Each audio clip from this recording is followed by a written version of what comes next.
الحمد لله رب العالمين والعاقبة للمتقين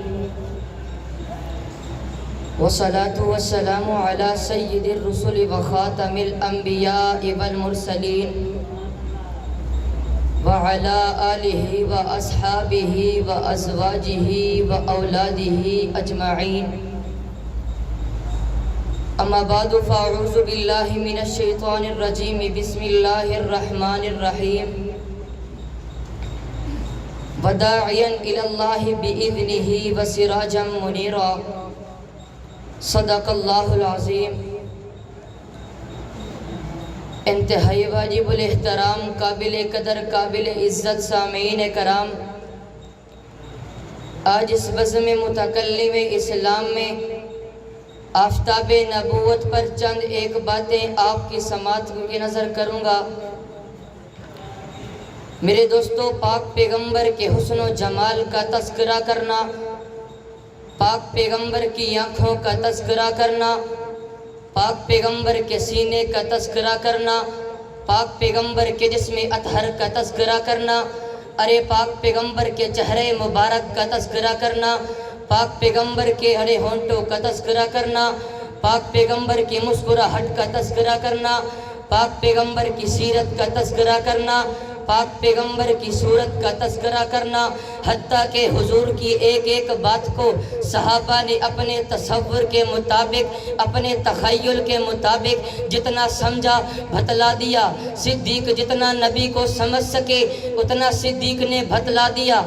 فاروق جتنا نبی کو سمجھ سکے فاروق نے بتلا دیا، عثمان جتنا نبی کو سمجھ سکے بتلا دیا، علی جتنا نبی کو سمجھ سکے بتلا دیا، حتیٰ کہ تمام صحابہ اپنے ذوق کے مطابق جتنا نبی کو سمجھ سکے بتلا دیا. اما عائشہ فرماتی ہیں، ایک میرا آفتاب ہے، ایک آسمان دنیا کا آفتاب ہے. میرا آفتاب آسمان والے آفتاب سے کہیں بہتر ہے. آسمان والے آفتاب کو دیکھو گے آنکھوں میں درد شروع ہو جائے گا، میرے آفتاب کو دیکھو گے محبت، راحت اور سکون میں دیکھتے چلے جاؤ گے. حضور کو سورج سے تشبیہ دینے کی وجہ حکیم الاسلام قاری محمد طیب قاسمی رحمت اللہ علیہ اپنی کتاب آفتاب نبوت میں لکھتے ہیں، اللہ نے آسمان والے آفتاب کو پیدا کیا، زمین والے آفتاب کو پیدا کیا. آسمان والے آفتاب کا دائرہ بھی مقرر ہے، زمین والے آفتاب کا دائرہ بھی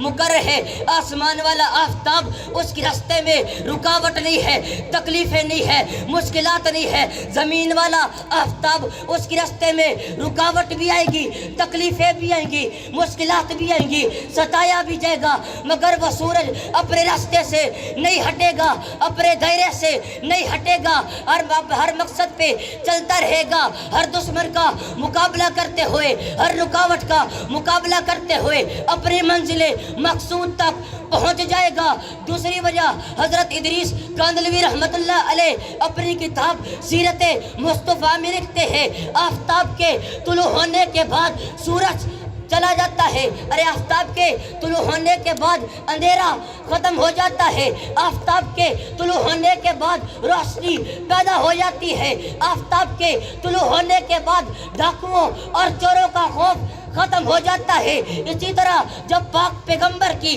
نبوت کا سورج چمکا، تمام انبیاء کی شریعت منسوخ ہو گئی، ان کی احکامات ختم ہو گئے. حضرت مولانا سلیم اللہ خان صاحب اپنی کتاب سیرت رسول میں لکھتے ہیں، نبی کی آمد سے پہلے جو ظلم تھا، بے حیائی تھی، بدکاری کا راز تھا، بے حیائی کا غلبہ تھا، عورت کا کوئی مقام نہ تھا، بچیوں کو زندہ دفن کر دیا جاتا تھا. پاک پیغمبر کی نبوت کی شعاع دنیا پر پڑی، دنیا کے نقشے کو بدل دیا، کلچر کو بدل دیا، ثقافت کو بدل دیا، تہذیب کو بدل دیا، معاشرے کو بدل دیا، ذہنوں کو بدل دیا، عقیدوں کو بدل دیا، ارے عبادتوں کو بدل دیا، بازاروں کو بدل دیا، کاروباروں کو بدل دیا، لوگوں کی زندگیوں کو بدل دیا. جب یہ شعاع بیوہ عورت پر پڑی اس کو مقام مل گیا، جب یہ شعاع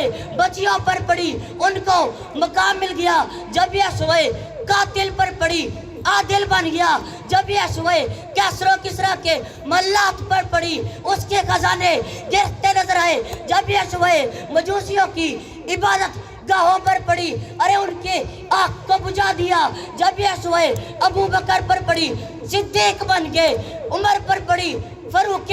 اعظم بن گئے جب یہ سوئے عثمان پر پڑی ذوالنورین بن گئے جب یہ سوئے علی پر پڑی حیدر کرار بن گئے جب یہ سوئے حسن و حسین پر پڑی جنتی جوانوں کے سردار بن گئے جب یہ سوئے عبداللہ ابن عباس پر پڑی مفسر قرآن بن گئے جب یہ سوئے جماعت صحابہ پر پڑی سارے کے سارے صحابہ معیار حق بن گئے ہدایت کے سر چشمے بن گئے ارے سارے کے سارے صحابہ جنت کے وارث بن گئے حتیٰ کہ جہاں پر بھی پاک پیغمبر کی نبوت کی شعاع بڑھتی گئی ظلم ختم ہوتا گیا بے حیائی ختم ہوتی گئی بدکاری ختم ہوتی گئی نفرتیں ختم ہوتی گئی حتیٰ کہ پوری کائنات کو روشن کر کے مزین کر کے پیغام دے دیا نہ جب تھا نہ اب ہے نہ ہوگا میسر شریک خدا اور جواب محمد و مالی